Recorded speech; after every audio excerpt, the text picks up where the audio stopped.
Oke, selamat pagi. Assalamualaikum warahmatullahi wabarakatuh. Semoga belum bosan ya mendengarkan saya dan juga video materi perkuliahan ini.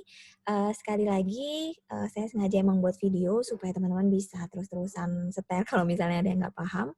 Dan nanti selama saya menjelaskan apabila ada hal-hal yang ingin ditanyakan silakan dicatat terlebih dahulu, karena setelah sesi saya menjelaskan, akan ada diskusi gitu ya untuk, membahas apa yang masih, dirasa belum jelas. Oke. Apa saja yang akan saya bahas hari ini? Yang pertama yaitu definisi dari, dewasa, kemudian juga stage-nya, dan terakhir ada, perubahan fisiologis yang ini nanti juga akan berpengaruh, terhadap pola diet yang kita terapkan pada dewasa. Kemudian kedua, bagaimana mengestimasi kebutuhan energi menggunakan beberapa equation atau rumus yang, sudah ada. Kemudian yang ketiga, itu ada beberapa tipe diets, pada kelompok dewasa gitu ya, yang tidak masuk kategori diet sehat gitu ya, sehingga nanti bisa membedakan kira-kira, bagaimana sih diet itu dikatakan sehat dan bagaimana yang dikatakan kurang sehat. Kemudian yang terakhir ada dietary guidelines atau pedoman, pedoman untuk gizi seimbang gitu ya, yang diterapkan di Indonesia, termasuk nanti di dalamnya juga akan saya bahas sedikit terkait pedoman untuk, aktivitas fisik. Oke, yang pertama, terkait dengan definisi, saya rasa untuk definisi ini teman-teman masih ingat ya, dari mata kuliah GDDK itu, bahwa seorang dewasa dikatakan atau seseorang dikatakan dewasa apabila sudah berusia lebih dari 19 tahun, dan ini, definisi yang dikeluarkan oleh WHO. Tapi WHO di sini juga state bahwa, national law atau hukum nasional, hukum dari suatu negara juga bisa memiliki definisi yang berbeda yang, dianggap sah di negara tersebut, seperti itu. Contohnya di Indonesia sendiri menurut PMK nomor 41 tahun 2014, ini dikatakan dewasa itu apabila berusia lebih dari 18 tahun, jadi mulai usia 19 tahun ya. Kemudian definisi lain diutarakan oleh Brown di tahun 2011, ini, mendefinisikan dewasa sebagai, suatu tahapan usia dari mulai usia 20 sampai 64 tahun, ya. Kemudian Brown mendefinisikan secara rinci lagi ada 3 kelompok dewasa, yaitu dewasa awal, dewasa pertengahan, dan juga dewasa akhir, di mana, masing-masing kelompok usia ini dibedakan lagi, cut off point-nya. Misalnya dewasa awal, early adulthood ini 20 sampai 40 tahun, kemudian 40 sampai 60 tahun itu midlife, di atas usia 60 tahun itu masuk late or, old age. Ada definisi lain juga yang dikemukakan oleh Hurlock, ini agak lama di tahun 90 tapi masih, sama ya dengan definisi yang digunakan di Indonesia begitu, bahwa dewasa itu dimulai pada umur 18 tahun sampai kira-kira umur 40 tahun, ini untuk dewasa awal. Di mana perubahan-perubahan fisik dan psikologis termasuk perubahan fisiologis juga, ini menyertai dan juga semakin lama juga akan mengalami, berkurangnya kemampuan reproduktif. Ini nanti akan, secara spesifik saya bahas di, perubahan fisiologis pada kelompok dewasa. Kemudian, pembagian kelompok dewasa ya, ada dewasa awal hampir sama hanya beda di startnya. Kalau di sini dimulai usia 18 sampai 40 tahun, kemudian dewasa madya 40 sampai 65 tahun, dan dewasa akhir ini lebih dari 65 tahun. Tapi sebenarnya di beberapa definisi, lebih dari 65 tahun itu sudah dikatakan lansia sebenarnya ya. Jadi, teman-teman nggak usah bingung sebenarnya, ke definisi yang mana gitu ya. Nanti kalau misalnya pada konteks penelitian, ya itu memang, tergantung kita mau mengambil range usia yang mana. Selama ada literatur review atau ada patokannya gitu ya, ini sumbernya dari mana, itu masih dianggap benar, seperti itu. Nah kemudian, perbedaan usia tadi ya di kelompok dewasa. Jadi sebenarnya kenapa sih kelompok dewasa itu menjadi kelompok yang sangat penting sekali gitu ya untuk menerapkan, diet sehat gitu. Karena memang, time span-nya itu paling panjang di antara kelompok usia yang lainnya ya. Bayangkan dari usia 19 sampai, 65 tahun gitu ya, itu sangat panjang sekali hampir, kurang lebih 40 tahunan gitu ya. Dan itu adalah masa yang sangat panjang di mana apabila dietetik atau dietnya itu tidak dilakukan secara sehat gitu ya, maka, dampak ke depannya itu akan menjadi, buruk gitu kan ya. Misalnya munculnya penyakit degeneratif itu yang paling paling tidak diharapkan atau paling dihindari, seperti itu.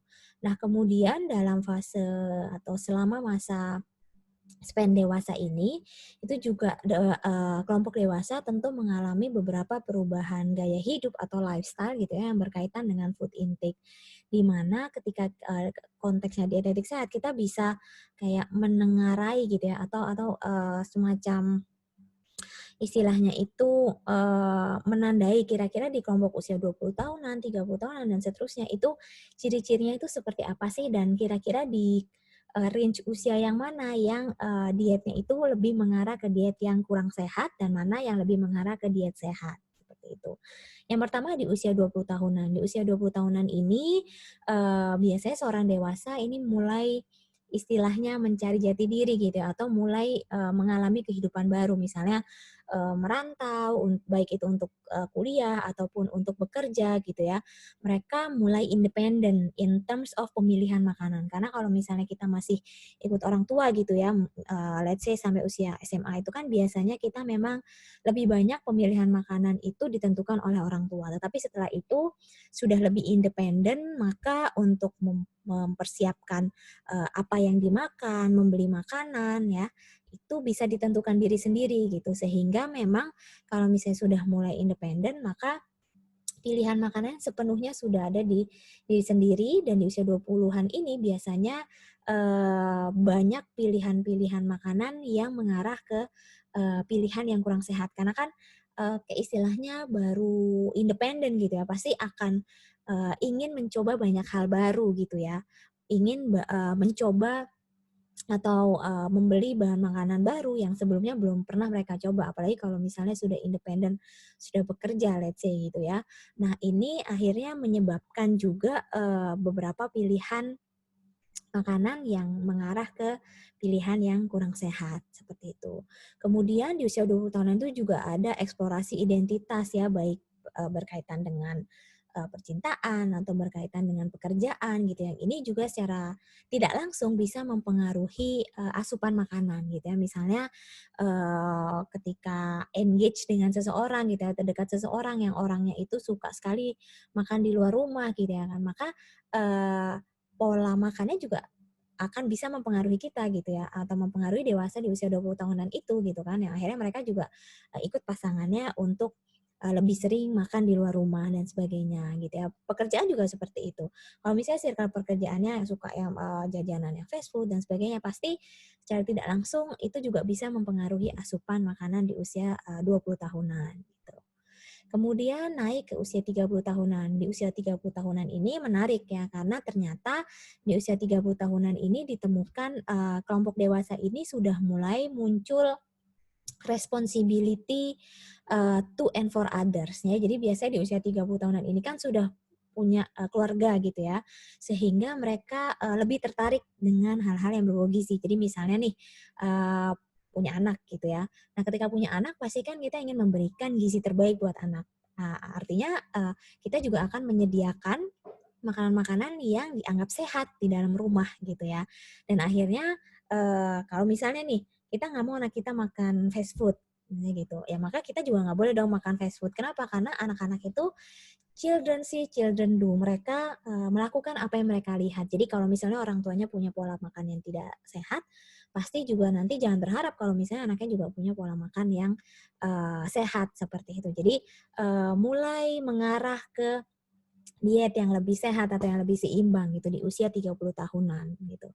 Kemudian di usia 40 tahunan ternyata, drop lagi nih trennya gitu ya, trennya malah ke arah, konsumsi atau pola hidup yang tidak sehat lagi. Kenapa? Karena di usia 40 tahunan biasanya lebih berfokus ke karir, atau karirnya itu sedang naik-naiknya gitu ya, sedang, pesat-pesatnya gitu ya perkembangan karirnya, sehingga banyak sekali, pola hidup atau lifestyle yang mengarah ke lifestyle yang kurang sehat gitu ya. Misalnya lebih banyak, interaksi sosial yang akhirnya, lebih banyak meeting di luar kantor, kemudian, pola makannya juga menjadi kurang sehat atau bahkan mungkin sering skip jam makan dan lain sebagainya gitu ya. Jadi fokusnya itu tidak lagi ke harus makan sehat gitu ya. Dan tapi semakin ke sini menurut saya ini trennya agak sedikit berubah gitu ya. Ini karena buku atau referensi yang saya ambil ini memang di tahun 2011 gitu ya. Dan 9 tahun terakhir sekarang tahun 2020 menurut saya trennya ini agak sedikit berubah karena sekarang sudah banyak dewasa gitu ya, mungkin sekitar 30 sampai 40 tahunan ini sudah mulai interest gitu ya dengan yang namanya nutrition, dengan yang namanya gizi. Mereka sudah banyak sekali yang mengkampanyekan bagaimana pola hidup yang sehat. Jadi tidak hanya pemilihan makanan yang sehat, tapi juga beraktivitas fisik yang sehat gitu kan. Kayak misalnya sekarang trennya goes gitu ya, dan lain sebagainya gitu ya. Yang itu sebenarnya adalah pola hidup yang bisa dikatakan sehat gitu ya. Gitu. Jadi memang mungkin agak sedikit shifting gitu ya trennya dan memang kalau kita bicara tren, tren ini bisa terus-terusan berubah gitu ya. Memang bergantung juga pada banyak hal kayak gitu ya. Jadi itulah yang namanya ilmu pengetahuan gitu ya. Itu kita mesti ikutin juga trennya itu seperti apa gitu. Walaupun eee yang di luar itu gitu ya, yang usia 40 tahunan masih mengejar karir, itu juga, tentunya masih banyak. Tapi agaknya semakin ke sini, ada sedikit perubahan ke arah yang lebih positif gitu ya. Kemudian di usia 50 tahunan, nah ini mulai muncul lagi nih, awareness terhadap gizi dan kesehatannya. Karena kenapa? Di usia 50 tahunan pasti biasanya itu sudah sering mengalami masalah-masalah yang berkaitan dengan makanan gitu ya. Misalnya kayak kolesterolnya sudah mulai tinggi atau misalnya sudah mulai tinggi asam uratnya, mulai tinggi tekanan darahnya dan lain sebagainya gitu. Jadi masalah-masalah yang berkaitan dengan gizi mulai muncul sehingga concern terhadap makanan, pemilihan makanan sehat juga semakin eee, meningkat gitu ya. Jadi udah mulai diet dan lain sebagainya gitu ya. Kemudian multi generational caregivers ini maksudnya adalah biasanya di usia 50 tahunan itu juga sudah mulai usia-usia di mana sudah mulai punya cucu gitu ya. Jadi mulai mengasuh juga sehingga ini juga bisa mempengaruhi asupan makanan dari dewasa tersebut. Kemudian di usia 60 tahunan ini biasanya sudah mulai mengarah ke pensiun ya, retirement, kemudian sudah lebih banyak punya waktu luang, ya, sehingga memang sudah punya waktu yang lebih banyak untuk concern terhadap gizi dan juga aktivitas fisik gitu. Jadi kalau sudah di atas 60 tahunan memang biasanya sudah mulai menjaga ya. Jadi kayak kalau kita bandingkan misalnya dari 10 orang yang berusia 60 tahunan, lebih banyak di antara mereka itu yang mulai concern terhadap apa yang harus mereka makan dan tidak gitu ya dibandingkan mereka-mereka yang bisa dikatakan masih sering cheating atau gitu, bisa saya bilang masih nakal gitu, masih nggak mengatur pola makan dan aktivitas fisik seperti itu. Karena memang di usia 60 tahunan kan sudah mulai mendekati banyak penyakit-penyakit degeneratif gitu ya, sehingga memang harus lebih berhati-hati seperti itu. Jadi ini sedikit gambaran gitu ya, gimana sih masing-masing kelompok usia dewasa gitu ya, kalau dibedakan per 10 dekade, per 1 dekade, per 10 tahun, kira-kira perbedaannya seperti apa sih yang itu bisa mempengaruhi asupan makanan. Nah ini sedikit chart gitu ya di usia awal gitu 25 sampai 34 itu paling utama mungkin di pekerjaan, kemudian teman, family, independence, kemudian di usia 35 sampai 54 tuh utamanya family, baru pekerjaan yang kedua, seterusnya di usia yang lebih tua juga tentu family yang utama. Nah health ini menjadi eh, isu kedua gitu ya, di mana ini juga akan mempengaruhi bagaimana seseorang dewasa akhir menjalankan prinsip diet sehatnya seperti itu. Ini teman-teman juga kalau tertarik bisa juga ya membandingkan gitu bagaimana sih kira-kira kecenderungan pola makan di masing-masing kelompok usia dewasa. Jadi ya bisa dibedakan antara dewasa awal, dewasa madya dan juga dewasa akhir atau tadi ya dibedakan yang usia 20 tahunan, 30 tahunan sampai 60 tahunan kira-kira perbedaannya itu gimana sih kira-kira gitu ya. Kira-kira mana sih yang lebih banyak asupan sayurnya misalnya atau gimana kelompok mana sih yang lebih banyak eee, asupan lemaknya, kelompok mana sih yang lebih banyak asupan gulanya dan seterusnya sehingga bisa dilihat kan trennya kelompok mana sih yang ternyata bisa dikatakan memiliki pola makan yang paling sehat dan mana yang paling tidak sehat seperti itu. Itu in case teman-teman tertarik untuk membahas masalah pada gizi dewasa. Selanjutnya ini adalah perubahan fisiologis yang terjadi pada usia dewasa gitu ya. Memang kalau perubahan fisiologis pada usia dewasa ini tidak berjalan secara rapid ya. Maksudnya beda kalau misalnya kita bicara perubahan fisiologis pada bayi misalnya itu kan cukup signifikan, atau misalnya pada lansia itu juga cukup signifikan. Sama juga halnya pada remaja. Tapi kalau pada dewasa sebenarnya perubahan fisiologisnya itu tidak terjadi secara signifikan ya, baik penurunan maupun peningkatan pada komponen fisiologis tertentu seperti itu, karena memang rit atau masa dewasa ini kan sangat panjang sekali ya, kayak tadi saya bilang di awal, dari mulai usia 19 sampai 65 tahun gitu. Jadi memang perubahannya itu nggak terlalu signifikan kelihatannya, padahal terjadi beberapa perubahan fisiologis. Yang pertama adalah perubahan komposisi tubuh, di mana perubahan komposisi tubuh ini menyebabkan atau biasanya yang terjadi pada kelompok dewasa adalah peningkatan jumlah lemak dan penurunan lean body mass atau fat free mass. Ini mengalami penurunan.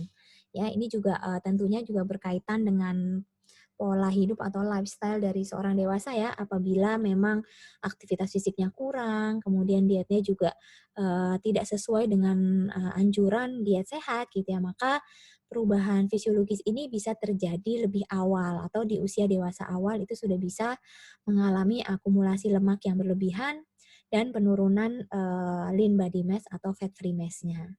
Kemudian ada juga perubahan fisiologis yang terkait dengan metabolic rate dan juga energy expenditure, di mana implikasi dari perubahan fisiologis tersebut adalah penurunan energi requirement gitu ya, karena metabolic rate-nya menurun sekitar 2% per dekade. Jadi 2% per dekade itu sebenarnya juga bisa ini ya, bisa dikatakan tidak terlalu tinggi juga ya, per 10 tahun itu perubahannya 2%, tetapi ini juga berimplikasi pada penurunan kebutuhan energi gitu. Jadi kalau kita melihat angka kecukupan energi itu juga akan mengalami penurunan seiring dengan bertambahnya usia gitu. Karena memang metabolic rate serta energi expenditure-nya atau pengeluaran energinya itu juga mengalami penurunan seperti itu.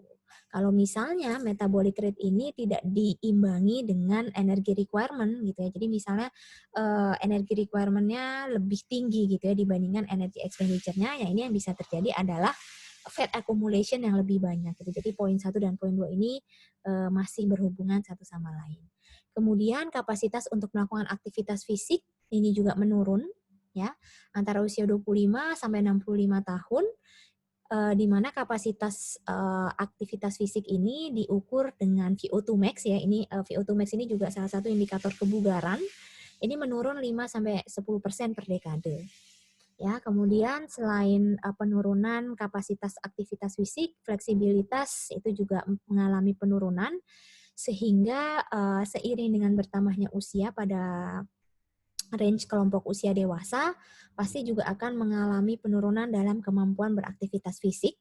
Ya, kalau misalnya aktivitas fisiknya ini, kemampuan untuk beraktivitas fisiknya ini menurun, ini juga bisa menyebabkan peningkatan lean body mass. Nah, ini berkaitan juga tadi dengan poin yang pertama.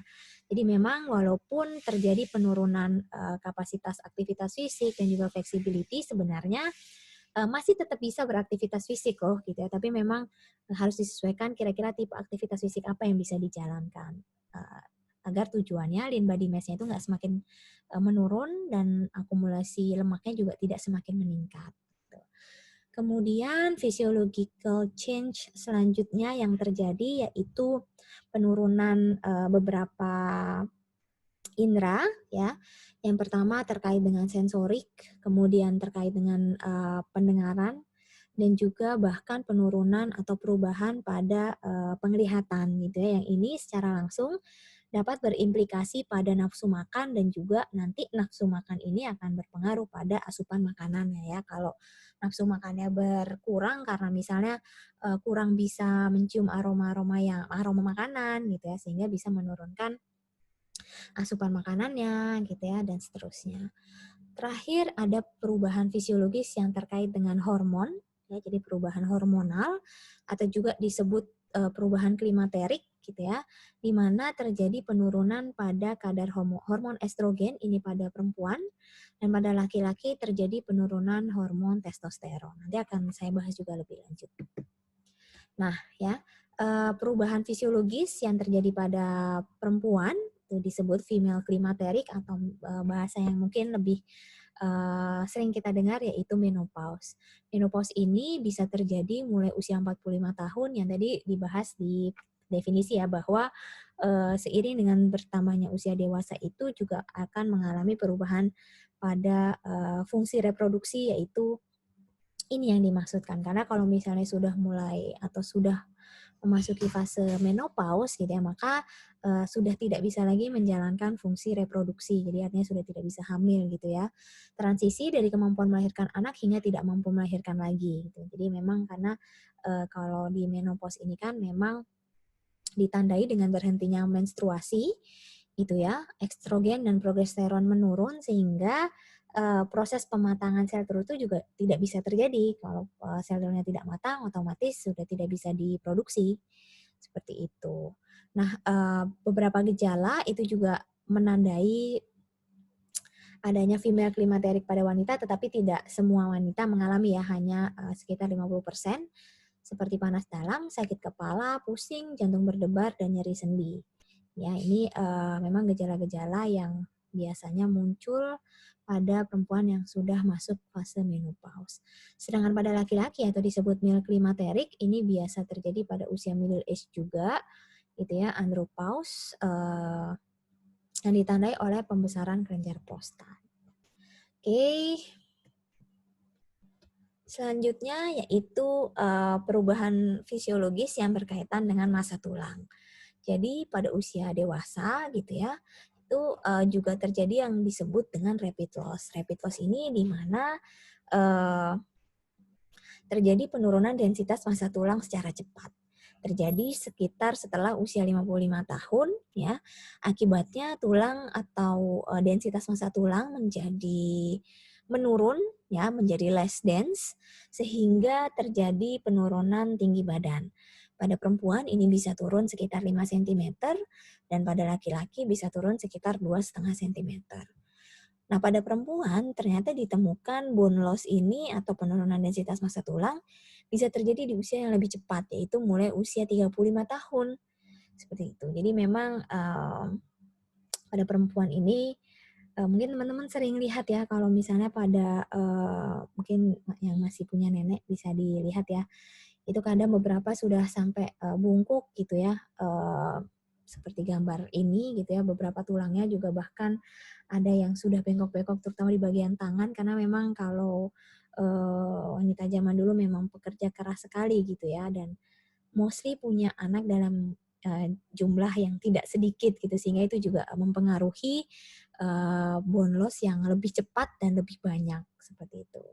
Jadi ini tadi sudah menjawab ya, sebenarnya saya mau tanyain di kelas tadi, mungkin ada yang bisa menjawab kenapa sih kok perempuan itu atau wanita mengalami bone loss yang lebih muda gitu ya, lebih muda usianya atau di usia yang lebih muda dan lebih banyak gitu ya, karena memang ada proses hamil dan juga proses menyusui yang itu membuat kenapa perempuan lebih rentan untuk mengalami osteoporosis dibandingkan pada laki-laki.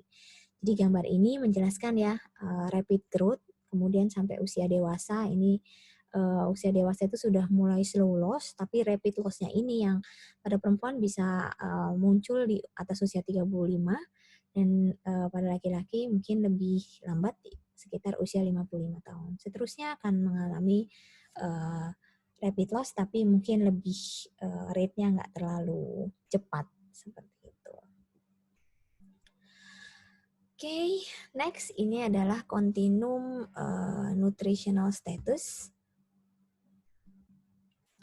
Continuum of nutritional status ini maksudnya adalah rangkaian status gizi gitu ya, yang bisa terjadi to be specific di kelompok usia dewasa gitu. Jadi yang pertama di fase resilient and healthy. Nah, kalau kita bicara dietetik sehat, memang kita bicara gimana caranya supaya dalam kurun waktu usia dewasa itu tetap berada pada fase resilient and healthy.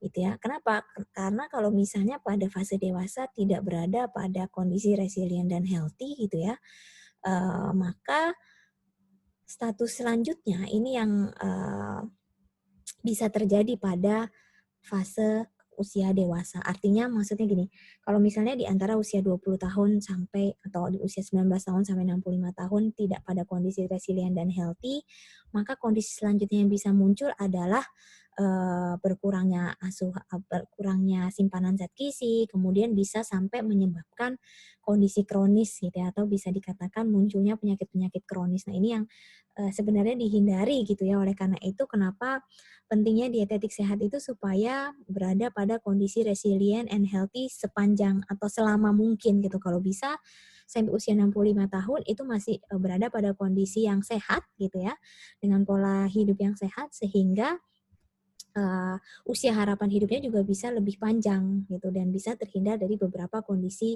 penyakit kronis gitu ya. Jadi teman-teman bisa lihat di sini ya pada kondisi resilient dan healthy, maka fokus untuk gizinya itu adalah bagaimana memberikan dietary guidelines ya. Jadi, bagaimana sih pedoman gizi yang baik gitu, bagaimana sih pola makan yang sehat, pola diet yang sehat gitu ya untuk mengantisipasi resiko-resiko kesehatan yang mungkin muncul. Kalau misalnya sudah, kondisi resilient dan healthy ini tidak tercapai gitu ya, maka yang bisa terjadi adalah ini, penurunan atau kelebihan pada, jenis zat gizi tertentu, gitu ya. Jadi bisa defisiensi atau justru kelebihan, misalnya kelebihan lemak, kelebihan kolesterol, kelebihan, gula darah gitu ya, dan sebagainya. Atau justru mengalami defisiensi tertentu gitu ya, biasanya defisiensi kan mikronutrien. Dan mungkin 2 hal tersebut bisa terjadi bersamaan di satu orang. Jadi misalnya obesitas tapi ternyata mengalami anemia atau mengalami kekurangan, zat besi, itu juga bisa terjadi sehingga, eee, menyebabkan perubahan yang bersifat subklinis gitu ya. Subklinis itu adalah, perubahan yang terjadi di dalam tubuh gitu ya, tetapi masih belum menunjukkan gejala klinis atau gejala yang bisa ditangkap oleh mata telanjang gitu ya.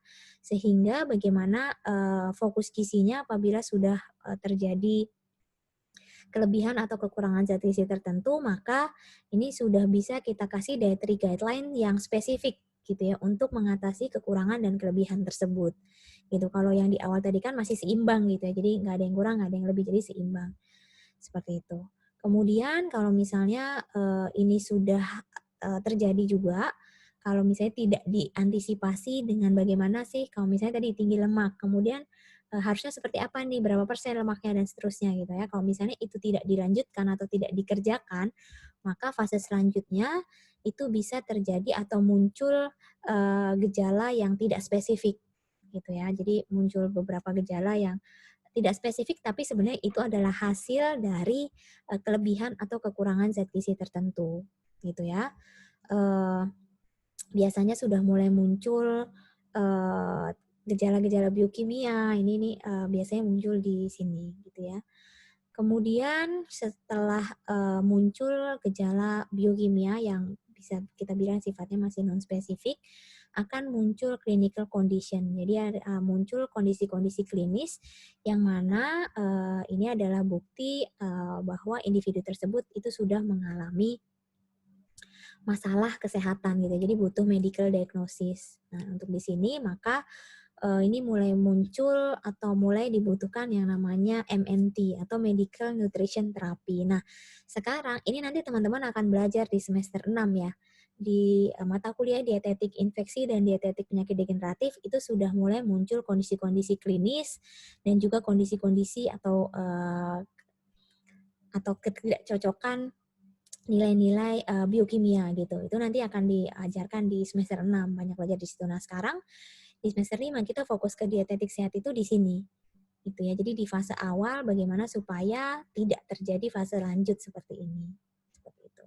Kemudian chronic condition, kalau sudah kronik berarti sudah mulai terjadi gangguan metabolisme gitu ya, bahkan sudah bisa mengalami perubahan struktur pada jaringan yang bisa menjadi permanen dan seterusnya. Jadi ini di fase di mana penyakitnya itu sudah mulai mengalami perburukan gitu ya. Ini sama masih membutuhkan medical nutrition therapy tapi mungkin jauh lebih spesifik ya karena kalau kondisinya semakin complicated gitu ya, semakin banyak komplikasinya maka medical nutrition terapinya juga akan semakin rumit seperti itu. terakhir ini sudah di level terminal illness and death, ini biasanya sudah di ICU dan kematian gitu ya. Jadi memang ini fase akhir di mana ya, sudah tidak ada lagi intervensi gizi yang bisa dilakukan. Tapi kalau di terminal illness masih bisa ya sebenarnya. Di ICU itu sebenarnya masih bisa gitu.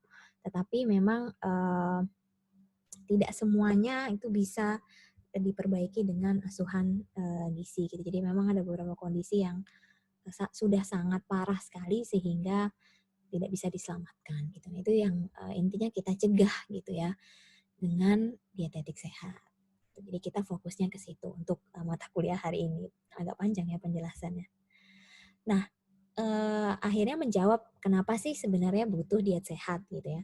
Butuh diet sehat ya memang supaya nutritional status atau status gizi pada masa dewasa itu memang berada pada kondisi status gizi yang normal. Kalau pada dewasa, status gizi bisa ditentukan dari beberapa aspek ya. Yang paling sering digunakan itu menggunakan indeks massa tubuh, gitu ya, atau IMT itu paling sering kita menggunakan indikator tersebut. Tetapi sekarang juga bisa menggunakan indikator fat mass, gitu ya. Karena kalau misalnya beberapa kondisi status IMT-nya masih normal, tetapi ternyata fat mass-nya itu tinggi, ini juga dalam tanda kutip kan bisa beresiko nanti subklinisnya kan, karena terjadi akumulasi lemak yang berlebihan gitu, sehingga itu juga harusnya dicegah gitu. Jadi diet sehat itu diperlukan supaya IMT-nya normal, kemudian persen body fat-nya itu juga normal, sehingga tidak terjadi kekurangan ataupun kelebihan gitu ya. Jadi kita buat supaya keseimbangan energinya ini selalu seimbang gitu ya, tidak mengarah ke keseimbangan energi negatif atau negatif energi balance atau positif energi balance. Itu kita cegah dengan menerapkan diet yang sehat. Nah, kemudian bagaimana sih kita bisa mengestimasi kebutuhan energi gitu ya. Jadi memang ada banyak sekali rumus yang bermunculan gitu ya untuk bisa mengestimasi kebutuhan energi pada dewasa. Untuk mengestimasi kebutuhan energi pada dewasa sebenarnya ada 3 aspek yang kita perhatikan. Yang pertama adalah basal metabolic rate. Basal metabolic rate ini adalah kebutuhan energi basal atau kebutuhan energi dasar ya. Biasanya juga ada nanti beberapa istilah juga yang sebenarnya itu istilahnya sama dengan basal metabolic rate ya, tapi ada beberapa istilah lain nanti yang digunakan. Tolong nanti jangan terlalu bingung gitu ya, bahwa basal metabolic rate ini adalah energi minimal yang dibutuhkan supaya organ itu bisa berfungsi dan proses metabolisme juga bisa berjalan dengan baik. Ya, jadi supaya misalnya otak, kemudian organ hati, saluran pencernaan, jantung, ginjal dan lain sebagainya. Kemudian supaya suhu tubuh itu juga normal, maka memang dibutuhkan energi minimum yang itu disebut dengan basal metabolic rate. Kemudian selain basal metabolic rate, kita juga butuh energi untuk aktivitas fisik yang disebut juga activity thermogenesis.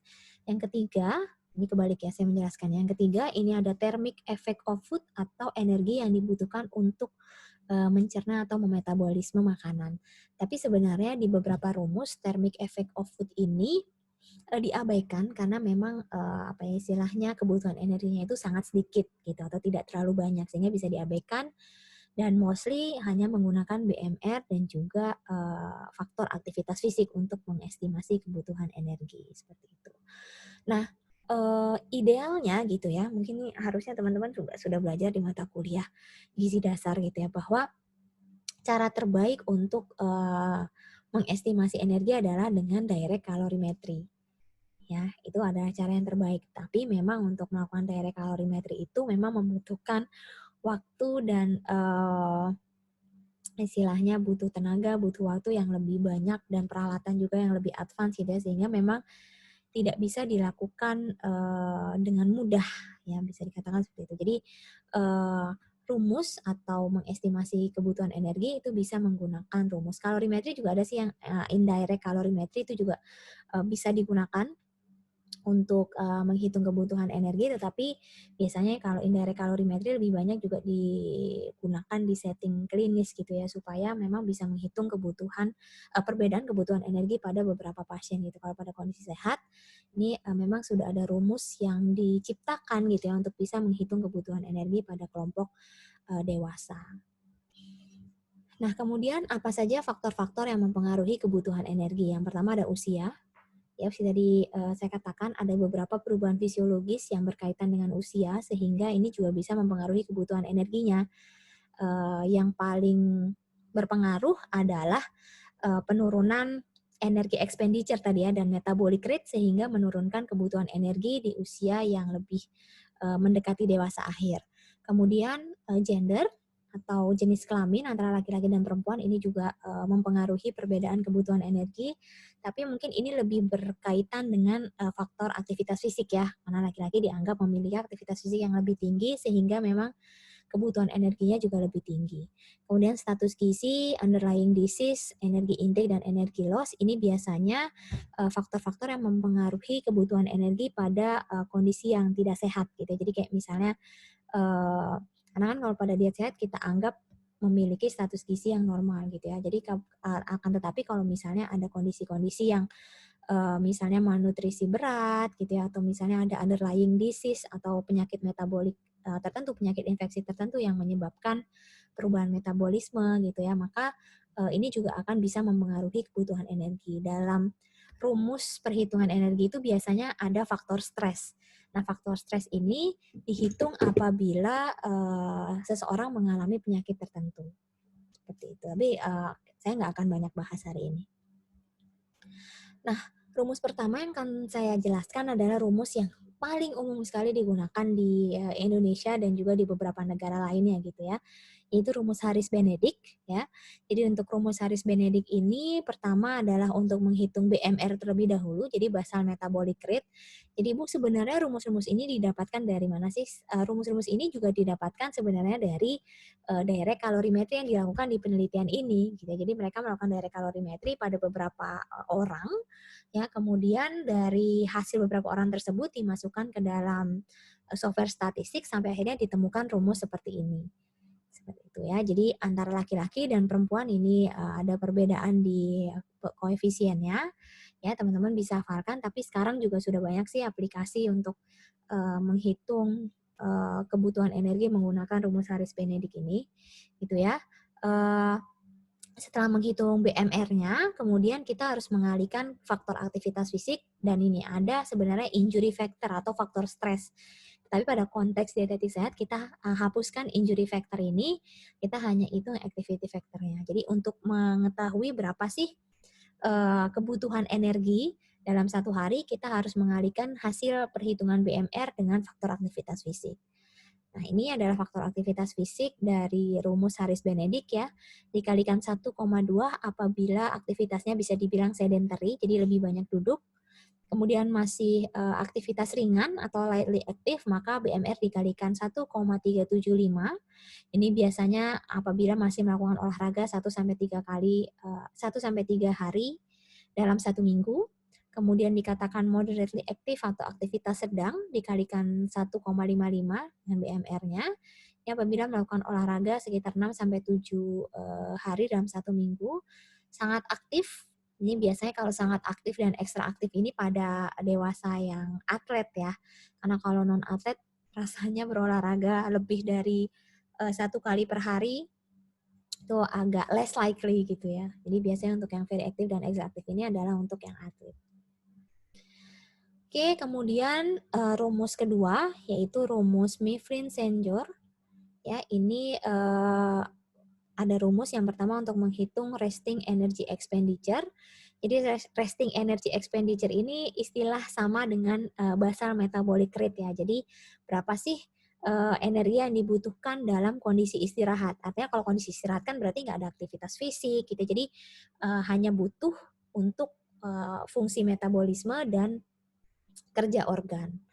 Untuk mendapatkan total energi expenditure-nya sama dengan rumus Harris-Benedict tadi, jadi resting energy expenditure dikali dengan faktor aktivitas fisik atau level aktivitas fisiknya berapa. Untuk laki-laki dan perempuan ini beda rumusnya ya. Beberapa indikator yang digunakan ada berat badan, kemudian tinggi badan dan usia. Hampir sama dengan tadi yang Harris Benedict gitu ya. Hanya berbeda di faktor aktivitas fisiknya. Kalau senior ini atau Mifflin ini lebih sedikit. Kalau tadi kan Haris Benedict ada banyak ya, dari mulai 1,2, kemudian 1,375 dan seterusnya. Tapi kalau yang di Mifflin ini hanya ada 3, 1,2 untuk sedentary, 1,55 untuk moderately active, dan 1,725 untuk yang sangat aktif sekali.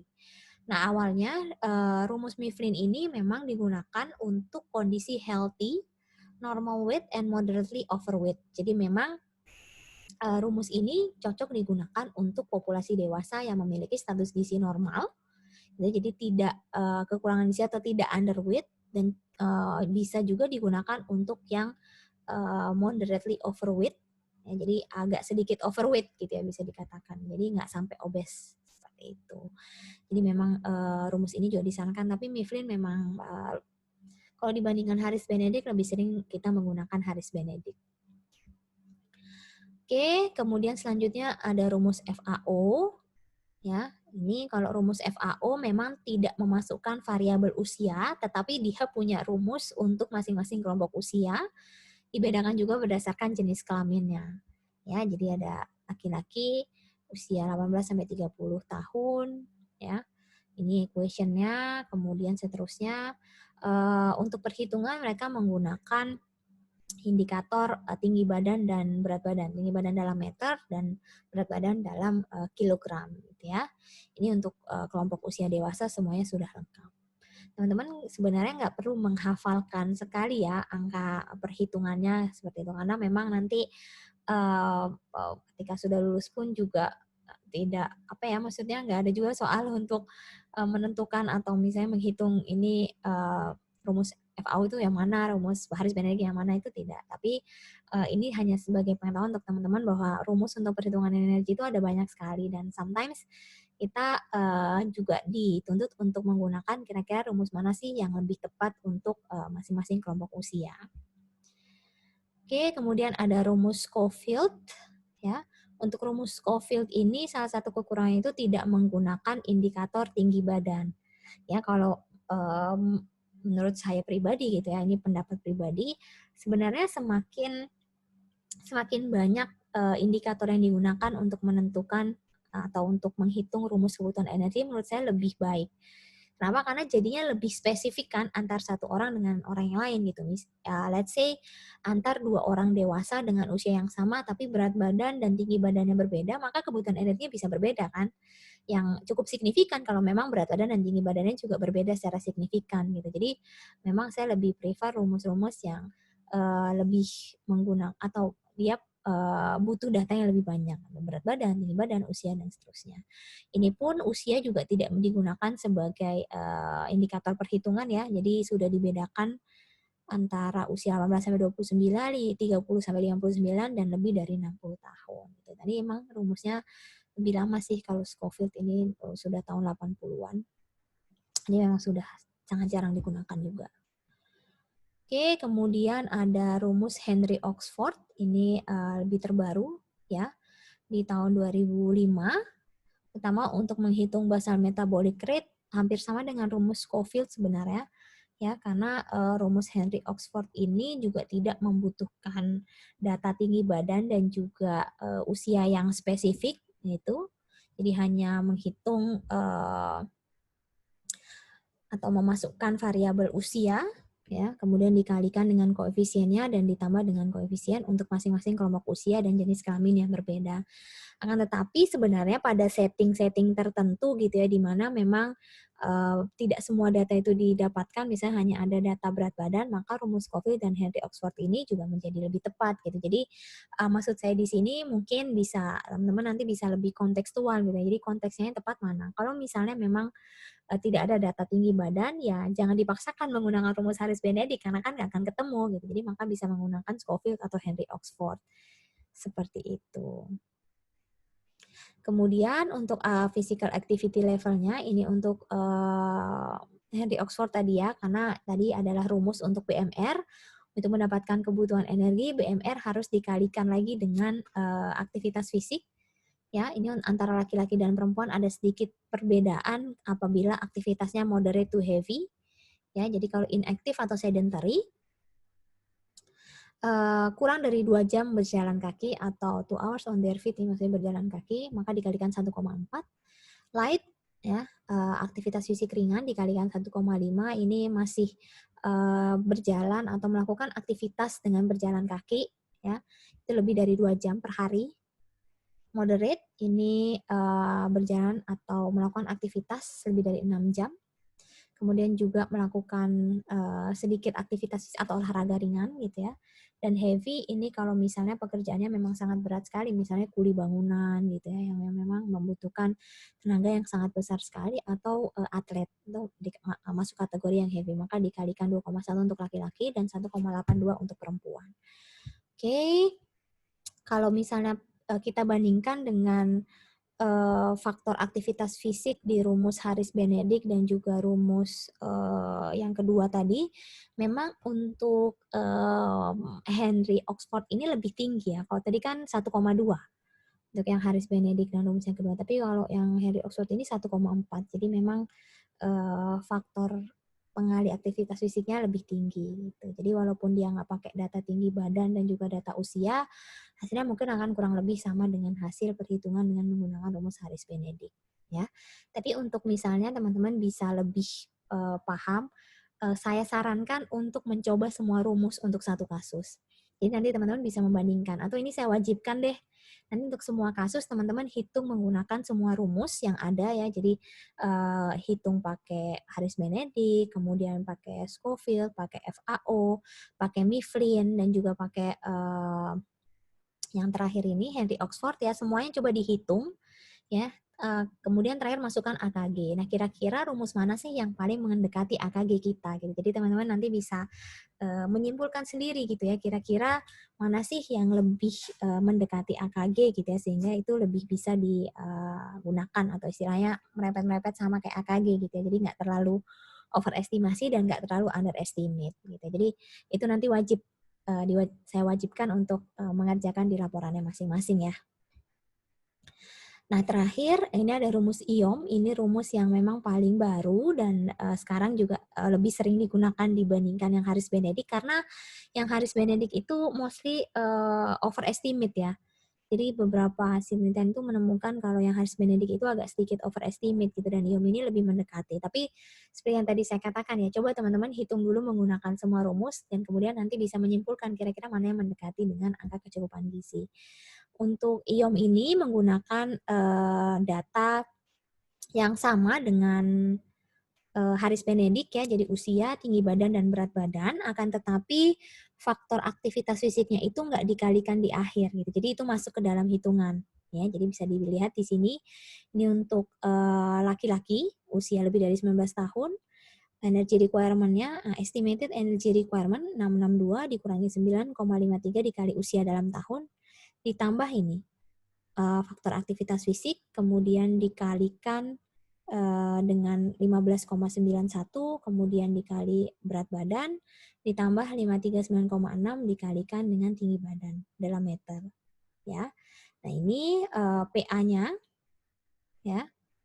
Kalau misalnya PA-nya 1 itu apabila aktivitasnya itu sedentary. Kalau misalnya low aktif, PA-nya 1,11, apabila aktif 1,25 dan very aktif apabila atau aktivitas fisiknya sangat aktif sekali, maka PA-nya 1,48 ya. Nah, ini contoh physical activity levelnya ya, ada beberapa contoh, ada pekerjaan rumah tangga atau pekerjaan sehari-hari, aktivitas sehari-hari gitu ya. Kemudian ada aktivitas sehari-hari ditambah 30 sampai 60 menit olahraga ringan atau moderate activity, ya contohnya berjalan kaki ringan. Kemudian lebih tinggi lagi kalau melakukan aktivitas sehari-hari ditambah minimal 60 menit berolahraga ringan. Kemudian yang paling akhir ini kalau masuk kategori yang very active itu sudah melakukan aktivitas sehari-hari ditambah 60 menit aktivitas fisik yang moderate atau olahraga yang ringan ke sedang ditambah lagi 60 menit aktivitas yang berat atau 120 menit aktivitas sedang. Jadi kalau in total itu misalnya 180 menit melakukan aktivitas sedang atau olahraga yang intensitasnya sedang, atau 60 menit yang sedang ditambah 60 menit yang berat, ini masuk yang very active seperti itu. Jadi ini pengkategorian PAL-nya ya. Ini pengkategorian PAL-nya ada 4 A, B, C, D. Kemudian PA-nya yang digunakan atau koefisien aktivitas fisiknya yang digunakan agak sedikit berbeda antara laki-laki dan perempuan ya. Gitu. Jadi teman-teman juga bisa menggunakan atau nanti menghitung rumus IOM untuk kira-kira mengetahui berapa kebutuhan energi untuk kelompok usia dewasa. Ini rumus yang sekarang lebih sering dipakai. Nah, kemudian saya kurang tahu ini diajarkan atau tidak di mata kuliah dietetik ibu hamil, tapi IOM itu juga mengeluarkan rumus untuk dewasa hamil. Gitu. Jadi untuk yang hamil di trimester pertama belum ada penambahan, di trimester kedua itu mulai ada penambahan, ya. Ini rumusnya. Jadi menghitung estimated energy requirement dulu ini rumus EER-nya untuk perempuan, ya. Juga memperhitungkan faktor aktivitas fisik, kemudian ditambah 160 kilokalori, 8 kilokalori per minggu dikali 20 minggu ditambah 180 kilokalori. Dan ini untuk trimester ketiga kebutuhannya lebih lebih banyak ya, karena memang penambahan berat badan itu biasanya juga cukup banyak di trimester-trimester akhir atau di trimester yang ketiga gitu. Jadi bisa menggunakan rumus ini untuk dewasa yang hamil gitu. Walaupun saya nggak akan kasih case study yang hamil sih, ini hanya untuk pengetahuan tambahan in case belum diajarkan. Terakhir ini ada AKG. AKG juga selalu diperbarui ya, setiap beberapa tahun sekali. Terakhir itu sebelum 2019 itu ada 2013, jadi sekitar 6 tahun sekali ya. Nah ini untuk kelompok dewasa, ya definisi dari AKG dan PMK nomor 41 tadi sama ya. Nah kita start usia dewasa itu di usia 19 tahun sampai 64 tahun, atau kurang dari 65 tahun ya. Ini berat badan dan tinggi badan estimasi atau berat badan dan tinggi badan idealnya, dan ini kebutuhan energinya. Bisa dilihat ya di sini, semakin bertambahnya usia, kebutuhan energinya itu semakin mengalami penurunan. Nah ini tadi karena memang terjadi penurunan pada rate metabolik dan juga penurunan energi expenditure, sehingga kebutuhan energinya juga mengalami penurunan yang cukup banyak. Ya, oke. Nanti silahkan teman-teman menghitung menggunakan beberapa rumus yang ada tadi dan kemudian bandingkan dengan AKG. Kemudian nanti teman-teman silahkan menentukan rumus mana yang mau dipakai dengan justifikasi masing-masing. Jadi saya nggak mewajibkan atau mengharuskan harus pakai rumus apa enggak. Jadi silahkan kalian coba logical thinking-nya dipakai gitu ya. Coba berpikir kira-kira rumus mana sih yang lebih tepat untuk masing-masing case.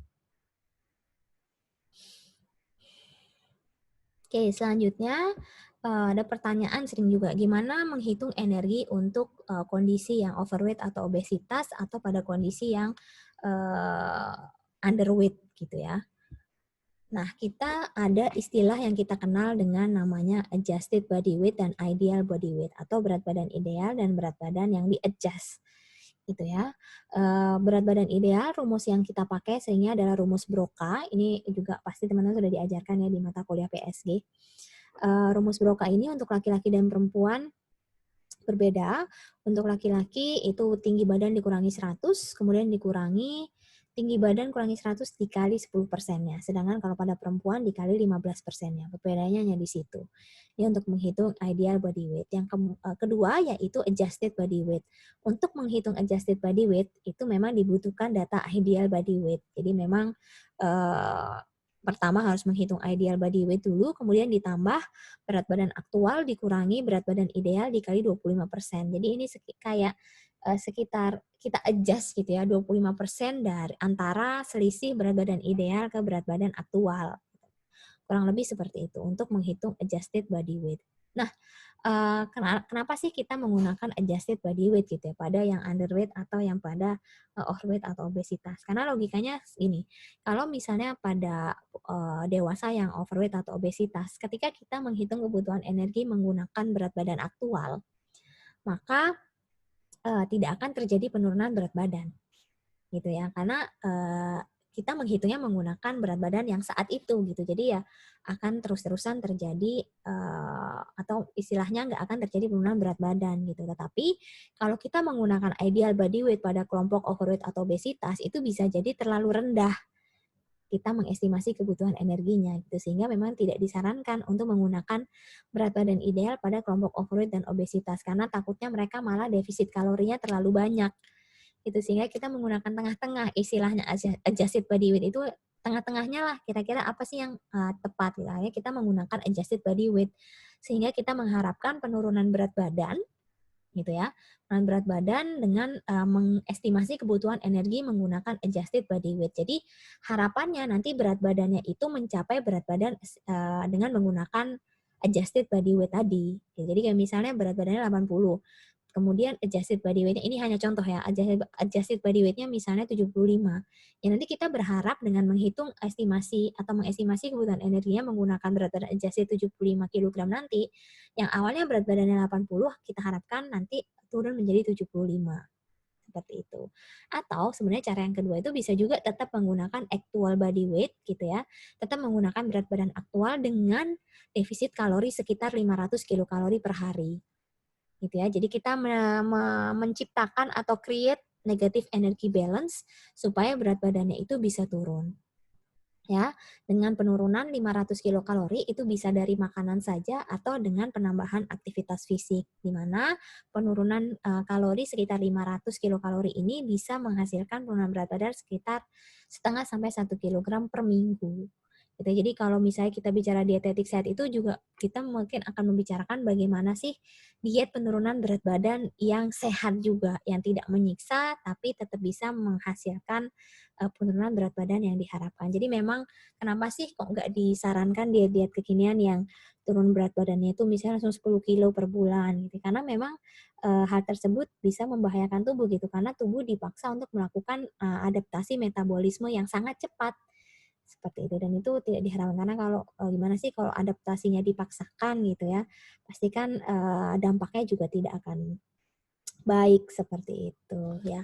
Pada kasus yang underweight gimana Bu? Sama sebenarnya kalau konsepnya gitu ya. Kalau misalnya underweight gitu ya, kemudian kita pakai berat badan ideal, maka apakah nanti estimasi atau kebutuhan energinya ini bisa dihabiskan nggak? Kalau misalnya dia sangat severe underweight ya misalnya gitu. Jadi kita bisa menggunakan berat badan adjusted gitu. Tapi misalnya underweight itu tidak terlalu parah, misalnya IMT-nya tidak terlalu jauh dari 18,5, maka bisa menggunakan berat badan ideal dengan harapan dengan memberikan energi sesuai perhitungan estimasi menggunakan berat badan ideal, ini nanti berat badannya bisa naik mendekati atau mencapai berat badan idealnya. Tapi kalau misalnya jaraknya terlalu jauh, misalnya dia IMT-nya 16 gitu ya, kan normalnya 18,5 nih. Kemudian kita pakai berat badan idealnya akan sangat jauh sekali.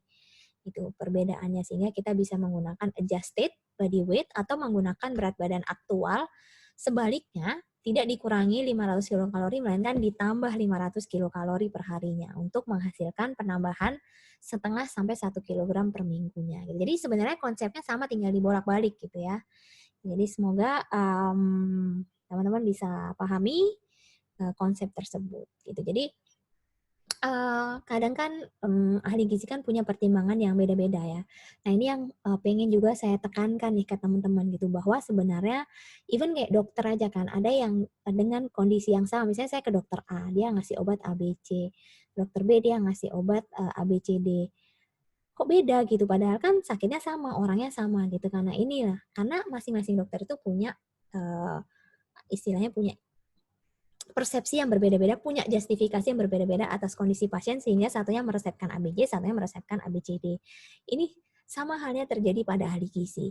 Nanti mungkin dulu saya pernah bicara ini ya ke teman-teman, tapi mungkin ini saya ulang lagi supaya teman-teman juga tidak apa ya sih tidak berkiblat pada oh ini yang benar nih, ini yang salah gitu. Jadi tidak mengkotak-kotakan seperti itu karena saya yakin pasti setiap ahli gizi itu punya pertimbangannya masing-masing gitu. Kayak tadi misalnya kok overweight pakai berat badan ideal, kok overweight pakai berat badan aktual gitu ya. Karena mungkin overweight pakai berat badan ideal karena mungkin IMT-nya tidak terlalu jauh dari IMT normal. Misalnya IMT yang dikatakan overweight kan kalau lebih dari 23,5 ya berdasarkan WHO Asia Pasifik. Nah, IMT-nya itu dia 24 gitu, cuman beda 0,5. Jadi it's okay pakai berat badan ideal untuk kondisi yang overweight di mana IMT-nya tidak terlalu jauh. Jadi cobalah punya point of view dari masing-masing ahli gizi, dan nanti ketika teman-teman sudah lulus, itu juga teman-teman sudah bisa punya logika untuk kira-kira saya pakai perhitungan yang mana nih, gitu. Nah, itu yang pingin saya tekankan sehingga kalian nggak terkotak-kotak dengan, oh harus pakai ini, oh harus pakai itu, gitu. Karena menurut saya bicara diet itu juga sangat personalized sekali gitu. Antara satu orang dengan orang yang lain itu berbeda, dan itulah uniknya kita sebagai ahli gizi gitu. Kita bisa membedakan kebutuhan energi antara si A dan si B. Seperti itu. Nah, itu yang pengen saya tekankan ke teman-teman sekalian gitu ya, supaya nggak easy to judge ahli gizi yang lain ketika punya pandangan yang lain gitu. Karena pasti masing-masing punya pemikiran yang berbeda-beda, dan ketika teman-teman menjadi ahli gizi pun pasti teman-teman juga saya harapkan punya justifikasi yang memang berdasarkan dengan keilmuan yang ada. Seperti itu. Jadi itulah kita uniknya sebagai ahli gizi gitu. So be proud of it. Next, banyak ceramahnya ya. Next adalah anjuran kisaran sebaran energi gizi makro atau adjusted macronutrient distribution range. Jadi kalau kita bicara diet sehat, kita juga harus mempertimbangkan dari kebutuhan energi tadi kan kita terjemahkan ke dalam bahan makanan. Sebelum kita menerjemahkan ke dalam bahan makanan, pasti kita menentukan dulu berapa sih kebutuhan protein, berapa sih kebutuhan lemak, dan berapa sih kebutuhan karbohidratnya. Nah, kita bisa pakai anjuran AMDR ini, ya. Jadi untuk protein yang dianjurkan itu adalah sekitar 10-30%. Idealnya kita di Indonesia itu 15%. Kemudian lemak itu 20-30%, idealnya adalah 25%. Kemudian karbohidrat itu 60%, range-nya 45-65%. Ini adalah kisaran anjuran yang disarankan di US, tapi di sini sebenarnya juga kita yang disarankan yang di luar ini. Jadi 15, 25, 60. Karena kan memang kita sesuaikan dengan pola makan masyarakat Indonesia gitu ya. Jadi memang kita ambil range-nya itu sekitar sekian gitu. 15% untuk protein, 25% untuk lemak, dan 60% untuk karbohidrat. Nah, kemudian ini teman-teman sudah bisa kan ya bagaimana cara menghitung dari energi, kemudian persen protein, lemak, karbohidratnya, kemudian diterjemahkan ke dalam bahan makanan. Itu nanti adalah panduan kita untuk menyusun menu. Seperti itu. Oke, kalau belum tahu hitungannya, coba di-refresh lagi materi-materi yang sebelumnya. Kalau masih nggak refresh juga, nanti kita bahas deh di kelas diskusi. Oke, saya izin minum sebentar. Oke, selanjutnya bahasan ketiga, ya ini sudah masuk ke topik yang ketiga, adalah nutrition related health concern. Ini adalah beberapa jenis diet yang nanti bisa mengakibatkan atau mengarah ke masalah-masalah kesehatan jangka panjang ya. Jadi ada 3 jenis diet, ada diet karsinogenik, diet aterogenik, dan diet obesogenik. Saya lupa ini dulu waktu saya ngajar gizi Daur udah saya jelaskan belum ya? Semoga belum ya, biar nggak kedouble. Walaupun kedouble nggak apa-apa deh untuk refresh ya. Jadi kalau diet karsinogenik memang adalah pola diet yang mengarah ke peningkatan masalah atau penyakit kanker. Kemudian aterogenik, ini pemilihan pola makan yang berkaitan dengan peningkatan resiko terjadinya aterosklerosis yang mengarah ke terjadinya penyakit jantung koroner. Dan yang terakhir obesogenik diet, ini dari namanya sih sudah tahu ya, ini diet atau pemilihan makanan yang mengarah ke kejadian obesitas gitu. Oke, ini beberapa contoh diet karsinogenik, kemudian ini ada aterogenik dan obesogenik ya. Bisa nebak nggak kira-kira ciri-ciri apa saja yang membedakan antara masing-masing jenis diet yang tidak sehat ini? Sebenarnya kenapa saya paparkan diet yang tidak sehat ini? Karena pasti dengan pemaparan diet yang tidak sehat, teman-teman bisa akhirnya refer ke bagaimana diet yang sehat gitu kan. Jadi Ini kayaknya dulu sudah pernah saya jelaskan ya, jadi kayaknya nggak perlu saya ulang lagi untuk diet karsinogenik, aterogenik, dan obesogenik. Jadi masing-masing itu punya ciri tertentu ya. Kayak karsinogenik ini memang lebih banyak yang bakar-bakaran gini. Sebenarnya dibakar nggak apa-apa, dipanggang nggak apa-apa, tapi jangan sampai ada zat-zat karsinogennya gitu ya. Kemudian untuk yang aterogenik ini memang lebih banyak yang berkaitan dengan makanan-makanan yang berlemak gitu ya. Kemudian untuk obesogenik ini tidak hanya berlemak tapi juga makanan-makanan yang berdensitas energi tinggi. Ya, nanti akan saya bahas selanjutnya. Nah, ini makanan berdensitas energi tinggi, jadi sebenarnya apa sih yang dimaksud dengan densitas energi makanan? Densitas energi makanan adalah jumlah energi per satuan berat makanan dengan satuan kilokalori per gram. Jadi gampangnya gini, dua makanan dengan berat yang sama, makanan yang memiliki energi yang lebih tinggi itu artinya memiliki densitas energi yang lebih tinggi. Let's say misalnya ini contohnya 400 kalori enggak sih, ini enggak contohnya. Contohnya misalnya 100 gram gula dan 100 gram sayur misalnya. 100 gram sayur itu energinya cuma 25 kilokalori. Sedangkan 100 gram gula ya itu memiliki atau mengandung 500 kilokalori energi karena 10 gram itu setara dengan 50 kalori. Maka bisa kita simpulkan bahwa gula ini memiliki densitas energi yang lebih tinggi gitu. Nah, akibatnya apa sih kalau misalnya kita mengkonsumsi energi dengan densitas konsumsi makanan yang memiliki densitas energi yang lebih tinggi. Nah, ini efeknya. Efeknya gini. Jadi kalau misalnya kita mengkonsumsi makanan berdensitas energi tinggi, itu tidak bisa memenuhi kapasitas lambung. Artinya, kita masih eager atau masih ingin untuk makan makanan lain. Karena kan kalau saat sinyal kenyang gitu ya, sinyal kenyang itu kan muncul apabila kapasitas lambung kita sudah penuh. Gitu. Jadi kalau misalnya kita mengkonsumsi makanan yang berdensitas energi tinggi, itu cuman segini memenuhi lambungnya. Jadi ini let's say sama-sama 400 kalori. 400 kalori minyak itu cuma segini, sekitar 8 sendok teh. Ini cuma segini gitu.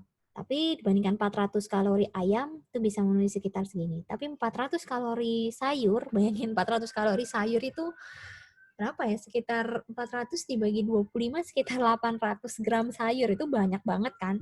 Nah, ini pasti sudah memenuhi kapasitas lambung yang akhirnya membuat kita kenyang lebih cepat. Kalau kita kenyang lebih cepat ya berarti kita tidak berkeinginan untuk mengkonsumsi makanan yang lain kan, sehingga bisa membatasi asupan kalori supaya tidak menyebabkan keseimbangan energi yang positif gitu. Jadi itulah kenapa pada kelompok dewasa ini memang dianjurkan untuk mengurangi makanan-makanan yang berdensitas energi tinggi. Nah, makanan-makanan yang berdensitas energi tinggi ini biasanya adalah makanan-makanan manis dan makanan-makanan berlemak. Kenapa? Karena mereka dalam jumlah yang sedikit itu memiliki kandungan energi yang tinggi. Ini ada juga kandungan protein tinggi lemak. Ini adalah beberapa contoh protein yang memiliki densitas energi yang lebih tinggi dibandingkan jenis protein yang lainnya. Bebek, belut, kemudian daging olahan seperti kornet, sosis, sarden, ham. Kemudian ada kuning telur, telur bebek, ya. Ayam dengan kulit itu juga termasuk protein tinggi lemak dan daging babi juga termasuk protein tinggi lemak, gitu ya. Tapi sebenarnya kalau protein ini kan at least masih ada proteinnya gitu. Tapi kalau misalnya gula sama minyak itu kan benar kayak literally hanya gula dan minyak gitu, sehingga memang itu sifatnya lebih obesogenik dan memang harus sebisa mungkin dihindari. Apalagi di zaman sekarang ya, yang jenis makanan bergula, jenis makanan manis itu sangat banyak sekali. Begitu juga dengan jenis-jenis makanan yang berlemak gitu. Kemudian ada fat diets, ya. Fat diets ini adalah popular weight loss approach atau bisa dibilang diet-diet yang kekinian gitu ya, diet-diet kekinian yang memang bertujuan untuk menurunkan berat badan dalam jangka waktu yang instan. Nah, saya yakin kayaknya teman-teman ini lebih update ya daripada saya mungkin terkait dengan fat diet atau mungkin beberapa sudah pernah melakukan fat diet nih, jangan ya. karena ini sangat jauh dari konsep diet sehat gitu ya. Karena tadi saya katakan kalau konsep diet sehat itu sebenarnya hanya defisit kalori atau penambahan kalori, tergantung guysnya ini under atau overweight gitu ya, dan tergantung dan ini kontekstual juga bahwa maksimalnya itu untuk defisit kalori juga sekitar 500 kilokalori. Ini untuk penurunan berat badan yang wajar gitu ya. Dan di fat diet ini adalah diet-diet penurunan berat badan ya yang mostly memang tidak sesuai dengan kaidah diet sehat gitu ya, sehingga bisa menyebabkan beberapa masalah kesehatan tertentu gitu. Beberapa strategi yang digunakan atau misalnya kita bisa flag atau bisa bisa flag that it's unhealthy gitu ya, bahwa menandakan bahwa oh ini loh merupakan jenis fat diet itu apabila memang restriksinya itu sangat banyak sekali, kemudian konsumsi energinya itu kurang dari 800 kilokalori, karena kan ini tentu tidak bisa menutupi basal metabolic rate-nya kan, nggak bisa memenuhi resting energy expenditure-nya, tidak bisa memenuhi kebutuhan energi dasar gitu kan, nggak. Nah ini kan yang nanti bisa berbahaya karena bisa mengganggu proses metabolisme dan mungkin akan mengganggu fungsi organ gitu, yang akhirnya nggak heran sih kalau misalnya beberapa jenis fat diet ini yang akhirnya menyebabkan masalah-masalah tiba-tiba punya masalah pada ginjalnya, masalah pada hati dan lain sebagainya. Ya, jadi memang itu sangat tidak disarankan. Restriksinya sangat ketat, misalnya tidak ada karbohidrat sama sekali. Kemudian ada kombinasi-kombinasi yang tidak masuk akal atau tidak bisa dijelaskan secara secara keilmuan. Kemudian banyak gimmicks-gimmicksnya gitu ya. Itu kan memang bukan merupakan diet yang sehat atau bisa dibilang dengan fat diet. Ini beberapa jenis fat diet yang populer, ada yo-yo diet, ada grapefruit diet. Grapefruit diet. Grapefruit ini bukan bukan anggur ya. Jadi kalau di luar itu ada buah namanya grapefruit. Ini ya memang makannya hanya grapefruit saja. Ya bayangkan kalau cuma sehari cuma makan grapefruit saja ya pasti energinya akan rendah gitu karena densitas energi buah-buahan kan juga tidak terlalu tinggi gitu kan. Tapi akhirnya jadi kurang protein dan lain sebagainya.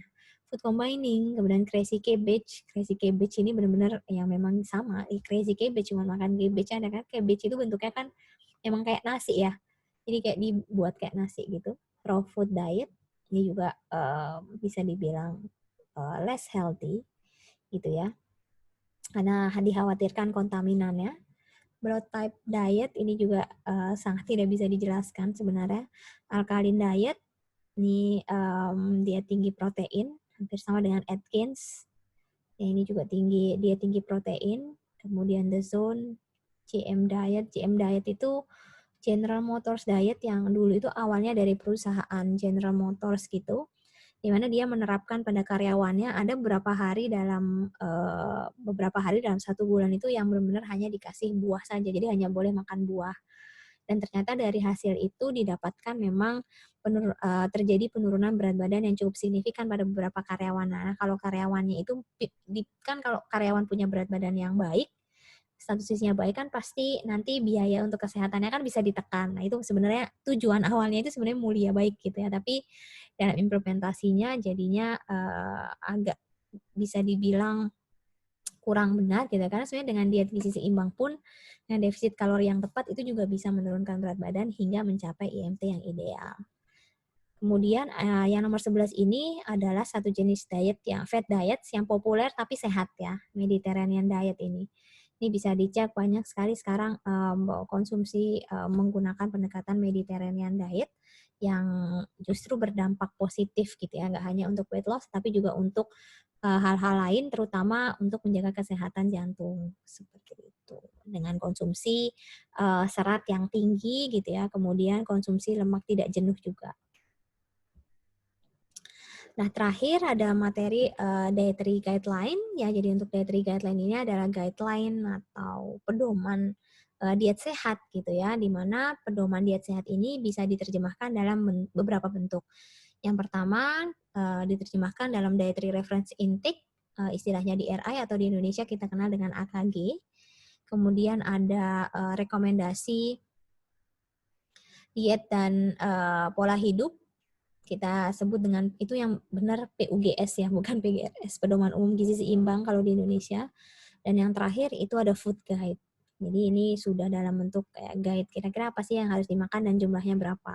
Di Indonesia kita kenal dengan tumpeng gizi seimbang gitu ya. Ini guideline American Dietary secara umum tapi ya kurang lebih sama juga sih dengan kita gitu ya.